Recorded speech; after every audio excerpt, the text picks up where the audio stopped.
Hello everyone, today I'm going to show you how to transfer photo from Android to iPhone. So you need to first install Share It apps. Open,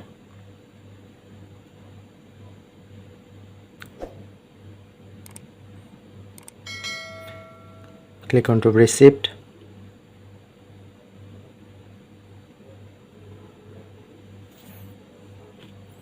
select Android phone, open Share It,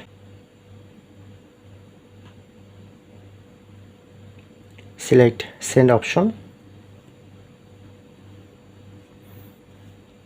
You can easily send file, video, apps, photo, music, and select photo.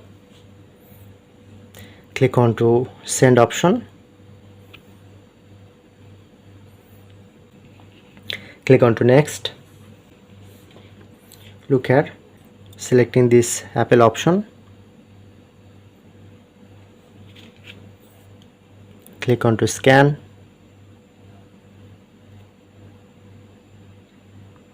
To join.